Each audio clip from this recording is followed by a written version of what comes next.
지역의 생생한 현장을 전달합니다. 리포터 취재 현장.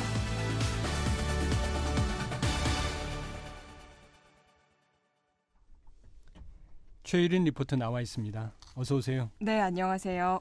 예, 지난해 순천 자원순환센터가 가동 중단하면서 우리 지역에 이제 쓰레기 문제가 이슈가 됐었는데, 그러고 나서 이제 쓰레기 공론화위원회가 대안 마련에 나섰었죠. 네. 예, 그리고 어제는 폐기물 처리 시설 입지 선정위원회가 출범했다고요. 네, 지난해 8월이죠. 이제 순천시 자원순환센터가 가동을 중단하면서 이 순천시 쓰레기 처리 문제가 도마 위에 올랐습니다. 이에 대해서 난색을 보이던 순천시는 시민들 의견을 적극적으로 수렴해서 이 지역의 최대 현안인 쓰레기 문제를 해결하겠다라고 나섰는데요. 예. 그래서 한 달 뒤인 지난해 9월에 이제 시의회와 시민단체 또 환경 관련 전문가 등 이제 총 70여 명으로 구성된 쓰레기 문제 해결 공론화위원회를 출범시켰고요. 예. 어제는 폐기물 처리시설 입지 선정위원회가 구성돼서 운영에 들어갔습니다. 예, 이 쓰레기 공론화위원회가 이제 활동을 마치면서 정책 권고안을 전달했고, 여기에 이제 입지 선정위원회가 필요하다는 의견이 그렇게 담겼던 거죠. 네, 맞습니다. 정책 권고안에는 이제 빠른 시간 안에 매립지 확보를 위한 행정적인 절차를 밟아야 된다라는 내용이 있었고요.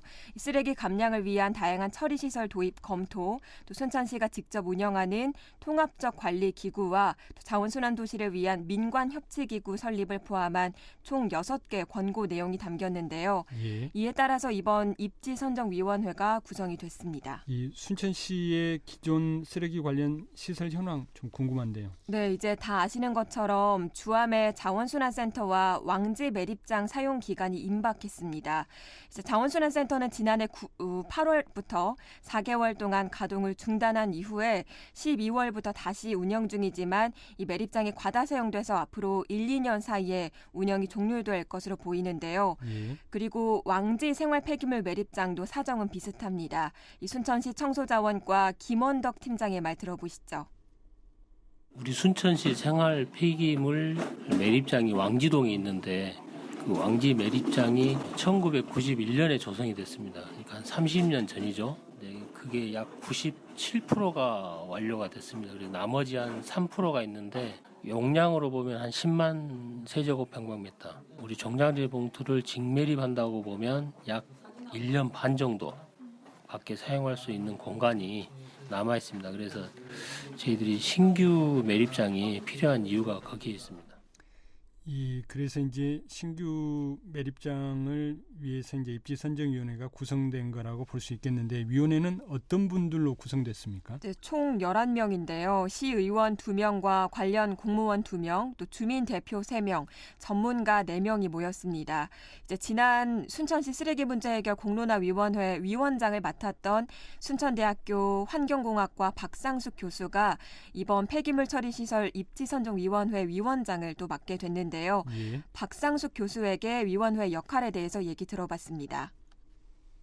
앞으로 이제 매립지에 대해서 후보지가 여러 곳이 이제 나오게 될 겁니다. 그러면 그 후보지에 대해서 일단 경제적이고 효율적인 부분도 있지만 사회적인 어떤 통념이나 주민들의 의견 이런 것들을 다 받아들여서 종합적으로 어디가 가장 좋을 것이다라고 하는 입지를 선정하는 겁니다. 어느 한쪽으로 쏠리지 않도록 공평타당하게 입지를 결정을 하자라고 하는 것이 입지선정위원회의 의무다, 역할이다 이렇게 생각합니다.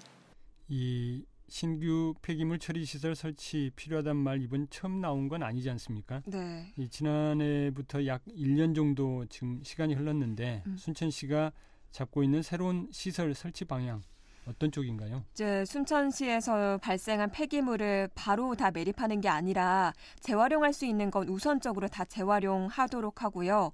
최대한 소각할 것은 소각한 후에 매립을 최소화시키겠다라는 계획입니다. 순천시 청소자원과 김원덕 팀장의 말 들어보시죠.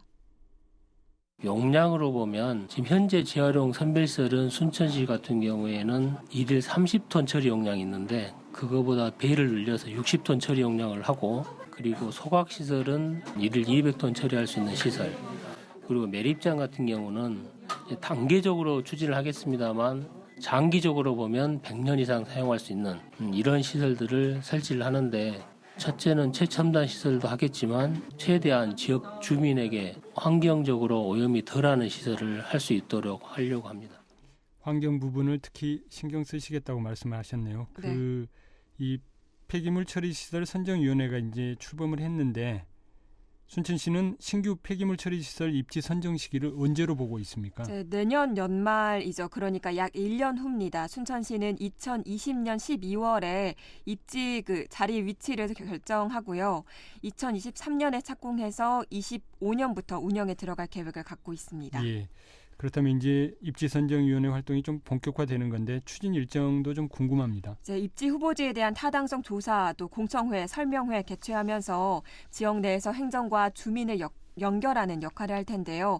아직 후보지 선정이 되지는 않은 상황이기 때문에 주민과의 갈등을 최소화하면서 신규 시설을 설치하기 위한 대안 찾기 중 하나로 이제 바로 다음 달에는 국내와 국외 선진 시설 견학을 할 예정입니다. 예, 내일도 이와 관련된 내용 다루신다면서요? 네, 사실 지난 9월에 신규 폐기물 처리 시설 입지 후보지를 공개 모집을 했죠.